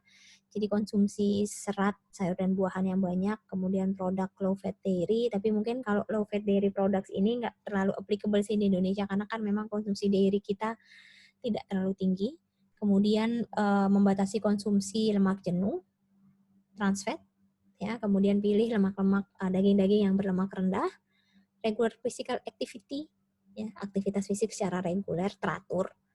Kemudian juga harus menjaga keseimbangan energi. Jadi balance energi intake dengan energi expenditure supaya bisa tercapai berat badan yang ideal. Ya, jadi di seluruh dunia itu sudah punya food guide-nya masing-masing. Jadi kalau food guide itu memang biasanya disesuaikan dengan apa sih yang khas di negara masing-masing gitu ya. Kayak misalnya di Thailand itu khasnya bendera, di mana-mana ada bendera, jadi mereka menggunakan nutrition flag atau ya bendera gitu ya. Jadi memang dikaitkan dengan hal-hal yang khas di negaranya supaya masyarakat itu bisa lebih paham, lebih mudah memahami apa sih atau bagaimana sih makanan yang sehat itu atau diet yang sehat. Di Jepang ini pakai apa ya mainan kayak yang mainan yang di spin itu ya. Oke. Kemudian di Cina pakai Chinese food guide itu pakai food guide pagoda. Di Indonesia pakai tumpeng gizi seimbang ya karena tumpeng yang bentuknya segitiga tapi memang mostly disesuaikan dengan apa sih yang khas di negara tersebut yang bentuknya itu segitiga baik segitiga yang pucuknya di atas atau segitiga terbalik kayak yang punya si Jepang tadi ya intinya kan menggambarkan itu pengerucutan karena pengerucutan itu menunjukkan yang semakin di ujung gitu ya semakin mendekati kerucut itu semakin sedikit konsumsinya atau harus dibatasi gitu. Dan ini adalah food guide yang berlaku untuk kelompok usia dewasa. Oke, di Indonesia ini ada tadi saya katakan pedoman gizi seimbang ya. Ada beberapa pesan. Yang pertama, syukuri dan nikmati beraneka jenis ragam makanan. Jadi konsumsi makanan bervariasi itu menjadi pesan pertama. Jadi jangan monoton, makanlah bervariasi. Kemudian sayur-sayuran dan buah-buahan harus banyak. Kemudian lauk pauk berprotein tinggi, kemudian konsumsi aneka ragam makanan pokok, jadi nggak hanya nasi, ada mungkin umbi-umbian, dan sebagainya. Kemudian biasakan sarapan pagi, minum air putih yang cukup, baca label, dan yang terakhir biasakan cuci tangan menggunakan sabun dan air mengalir. Jadi ini adalah pedoman gizi seimbang yang memang disusun di Indonesia supaya orang-orang lebih punya pola gizi yang lebih seimbang. Kemudian baru-baru ini juga ada piring makanku yang menjadi acuan karena mungkin kalau tumpeng gizi seimbang tadi jadinya bingung ya. Jadi kalau sekali makan tuh harus gimana sih? Gitu. Akhirnya diterjemahkan dalam piring makanku. Tapi sebenarnya piring makanku ini juga muncul setelah di Amerika ada yang My Plate itu ya. Ini adalah panduannya, jadi menggunakan kuadran gitu ya. Intinya untuk makanan pokok dan sayuran itu jumlahnya sama. Untuk lauk pauk jumlahnya sama dengan buah-buahan. Jadi jangan kebalik. Makanan pokoknya setengah sendiri, lauk pauknya sedikit dan sayurannya sedikit kan biasanya kayak gitu ya. Jadi sekarang mulai diubah kalau diet sehat atau yang berdasarkan dengan piring makanku atau prinsip gizi seimbang itu jumlah makanan pokok harus sama dengan sayuran. Karena memang ditemukan di Indonesia ini lebih dari 90% lah dewasanya masih kurang mengkonsumsi sayur-sayuran. Oke. Nah, kemudian ada beberapa rich nutrients. Yang saya maksud dengan rich nutrients itu adalah zat-zat gizi yang mungkin mengalami atau mungkin kurang asupannya gitu ya pada kelompok dewasa sehingga ini harus menjadi fokus utama. Yang pertama ini serat. Ya, serat ini sangat sulit sekali dipenuhi. Padahal kebutuhannya sekitar 25 sampai 30 gram sehari. Ya. Kalau rata kurang lebih sekitar 38 untuk laki-laki dan 25 untuk perempuan atau bisa juga dihitung per kebutuhan 1000 kilokalori sekitar 14 gram per 1000 kilokalori. Jadi kalau kebutuhannya 2500 berarti 14 kali 2,5 ya sekitar 20 sekitar 35 gram. Gitu, itu perhitungan yang lebih spesifik.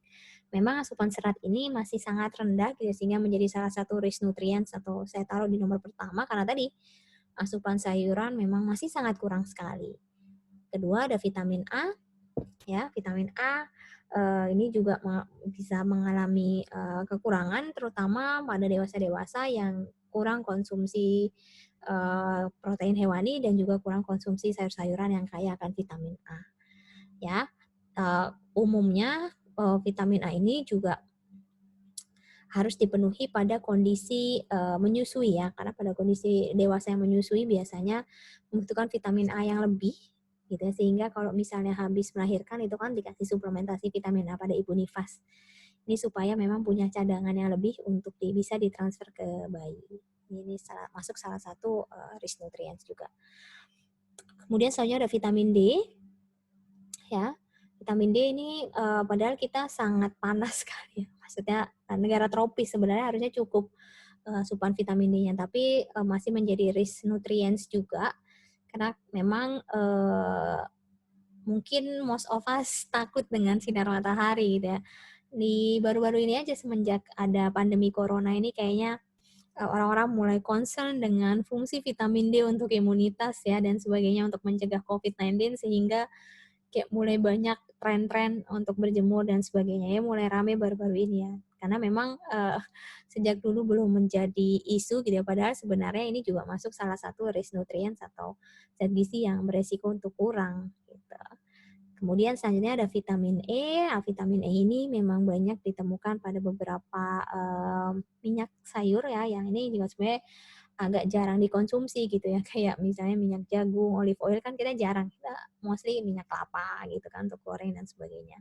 Beberapa kacang-kacangan juga itu konsumsinya tidak terlalu banyak di kelompok dewasa di Indonesia, sehingga memang rentan untuk mengalami kekurangan vitamin E. Walaupun memang kekurangan vitamin E pada dewasa tidak berdampak secara klinis ya, tapi vitamin E kan juga penting untuk menjaga daya tahan tubuh. Selanjutnya ada asam folat, ini terutama rich nutrients pada wanita usia subur ya. Ini sangat penting untuk diperhatikan karena kekurangan asam folat ini bisa berdampak serius pada janin yang dilahirkan ya, neural tube defect.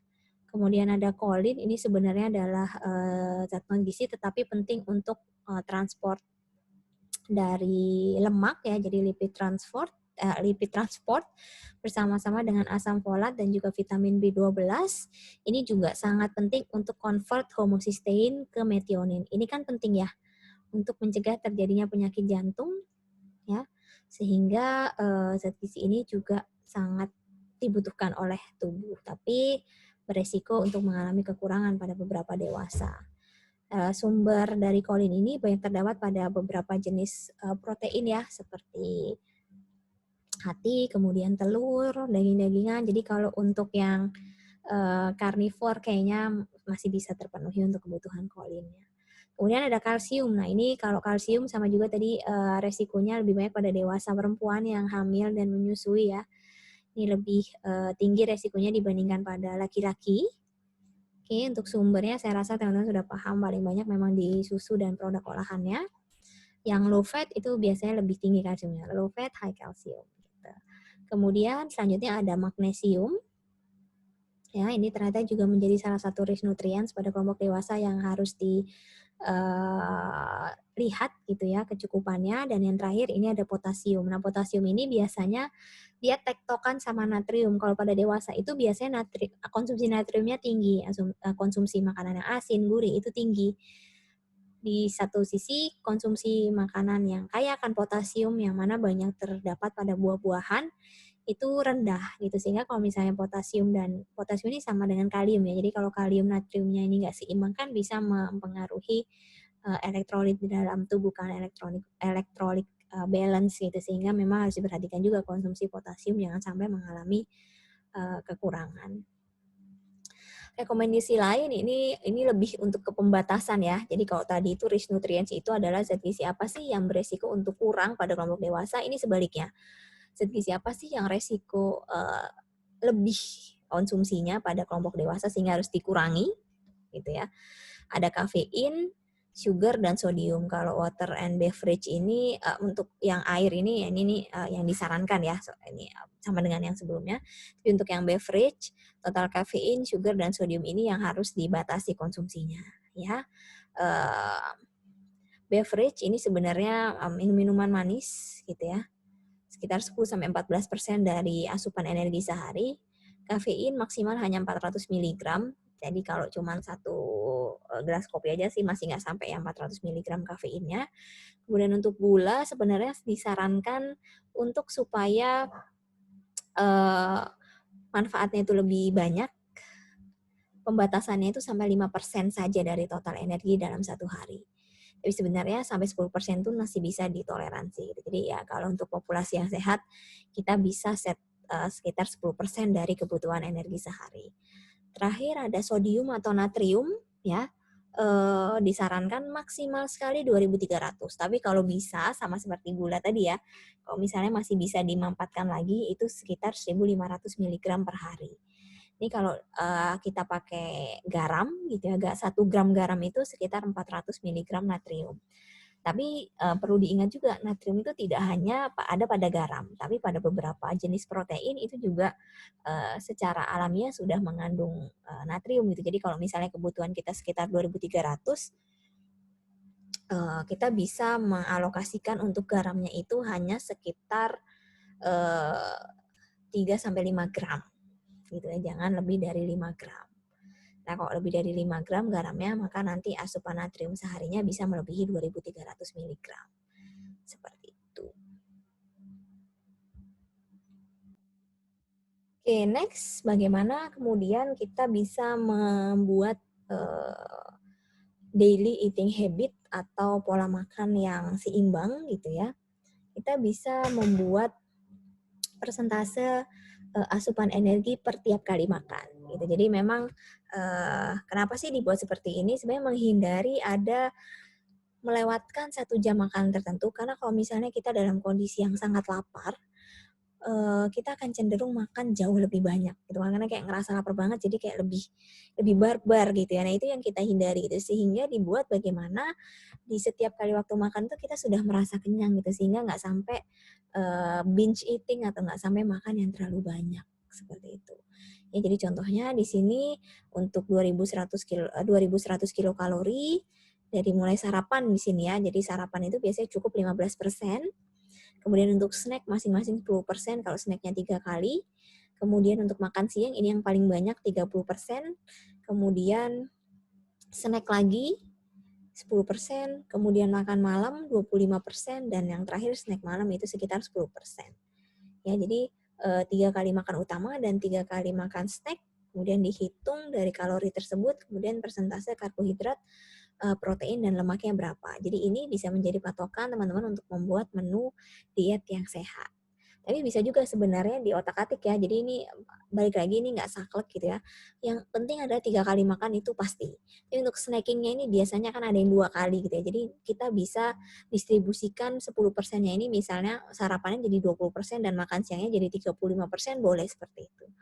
Ya, atau mungkin makan siangnya jadi 35%, makan malamnya jadi 30%, boleh juga seperti itu supaya sarapannya tidak terlalu tinggi kalori gitu ya. Jadi bisa kita pindahkan di makan siang dan makan malam seperti itu. Jadi balik lagi juga kalau creating daily eating habit ini disesuaikan dengan kondisi masing-masing individu gitu. Tapi memang yang disarankan itu 3 kali makan dan 3 kali snack, dengan jarak kan kalau antara makan besar sekitar 4-5 jam, di tengah-tengahnya sekitar 2-2,5 jam itu diisi snack. Ini sama sih untuk menghindari rasa lapar yang terlalu berlebihan sehingga menyebabkan kita makan terlalu banyak. Di beberapa diet yang pernah dikonsultasikan ke saya, jadi pernah ada yang konsultasi ke dokter spesialis gizi klinik, kemudian untuk program weight loss itu juga dokternya bilangnya sama. Jadi ini adalah diet kenyang. Jadi diet yang dibikin kenyang gitu supaya nggak makan yang lain-lain, nggak ada keinginan untuk nyemil terutama itu ya dan sebagainya. Gitu. Kemudian ini saya rasa yang materi terakhir ya, bagaimana sih aktivitas fisik untuk kelompok dewasa. Ini saya ambil dari Physical Activity Guideline for Americans sebenarnya, tapi masih applicable digunakan untuk dewasa di Indonesia. Ada satu fakta yang menarik di sini ya, bahwa berdasarkan hasil penelitian perilaku sedentari, duduk sekitar 3 sampai hampir 6 jam, penduduk Indonesia itu sekitar 42%, jadi ini hampir setengah, dan 26% itu tidak aktif. Gitu. Ini data yang sangat menyedihkan, tapi ini juga menjadi tamparan juga buat saya yang agak kurang beraktivitas fisik gitu ya, untuk supaya bisa lebih aktif gitu ya, agar memang terjaga status gizinya di level yang aman atau yang sehat. Basic recommendation atau rekomendasi dasarnya itu sekitar olahraga sekitar dalam 1 minggu ini ya, sekitar 150 menit ya. Jadi ini bisa dibagi dalam, kalau misalnya dalam 1 minggu itu 3 kali dalam 1 minggu, per 1 harinya itu sekitar 50 menit. Itu atau bisa juga 5 hari dalam 1 minggu, masing-masing itu 30 menit. Gitu. Jadi kayak bisa diatur gitu ya masing-masing atau bisanya itu berapa hari dalam 1 minggu gitu. Kemudian tinggal disesuaikan nanti karena kebutuhannya itu sekitar 150 menit dalam 1 minggu. Ya, ini adalah rekomendasi dasar untuk supaya hanya menjaga status gizinya saja. Untuk additional health benefits, kalau misalnya mau manfaat kesehatan yang lebih, maka dinaikkan jadi 300 menit per minggu. Ini 300 menit juga sama seperti yang basic recommendation tadi ya, bisa dibagi terserah, misalnya 300 dibagi 5, berarti 1 minggu itu 5 kali, 5 hari, ya, berolahraga, per harinya itu sekitar 1 jam. Ini agak banyak gitu ya, agak lama juga. Oke, kemudian terakhir ini juga disarankan untuk melakukan muscle strengthening activities. Ya, ini maksudnya melakukan olahraga yang memang membutuhkan kekuatan otot gitu ya, sekitar lebih dari sama dengan 2 hari dalam 1 minggu gitu. Ini supaya tadi sih menjaga massa otot gitu ya, karena kalau massa otot kita terjaga, ini sebenarnya bisa membantu penurunan massa lemak juga ya, seperti itu. Ini supaya berat badannya juga stabil, Kak. Oke. Nah, tadi udah terakhir ya. Selanjutnya ini ada studi kasus. Ini studi kasus untuk teman-teman selesaikan. Jadi ada 4 studi kasus kalau nggak salah. Silahkan dibaca gitu ya, atau nanti saya upload slide-nya di aula supaya bisa dicek untuk masing-masing kasus masing-masing kelompok. Untuk tugasnya, yang pertama teman-teman hitung dulu menggunakan semua rumus yang ada, kemudian menentukan rumus mana yang Anda pakai. Kemudian sebelum membuat menu, maka terjemahkan dulu kebutuhan energi tersebut ke dalam makronutrien, baru dari makronutrien itu ke bahan makanan. Jangan lupa juga untuk menginsertkan kira-kira zat gizi mikro apa yang penting untuk masing-masing kasus. Sehingga itu nanti bisa juga jadi justifikasi untuk menentukan bahan makanannya. Ya, jadi bahan makanan ini harus memenuhi kebutuhan makronutrien dan juga mikronutrien yang Anda pilih. Nggak usah banyak-banyak, satu kasus 2 mikronutrien saja. Jadi bisa dipilih dari rich nutrients yang tadi saya jelaskan. Oke, kemudian ini kasus yang kedua, ibu rumah tangga 25 tahun ya, dan seterusnya. Dan yang ketiga ini bapak-bapak 23 tahun, pegawai toko, jarang berolahraga dan seterusnya. Case yang keempat ini ada businesswoman 45 tahun ya, sering makan di luar dan seterusnya. Oh, ternyata ada 5 case. Case yang terakhir, ini seorang ibu lagi ya, 33 tahun, punya 3 anak balita, dan seterusnya. Oke, sudah selesai. Ya, jadi itu tadi 5 kasus yang harus teman-teman kerjakan di masing-masing kelompok, dan kasus ini nanti juga yang akan dijadikan untuk kasus praktikum. Ya, oke, jadi mungkin sekian penjelasan dari saya. Semoga penjelasan saya cukup mudah untuk dipahami. In terms ada hal-hal yang kurang dipahami, nanti kita lanjutkan di sesi diskusi. Oke, saya tutup dulu penjelasan videonya. Terima kasih banyak atas perhatiannya dan mohon maaf kalau banyak slip tong dan juga mungkin salah-salah kata. Selamat pagi. Wassalamualaikum warahmatullahi wabarakatuh.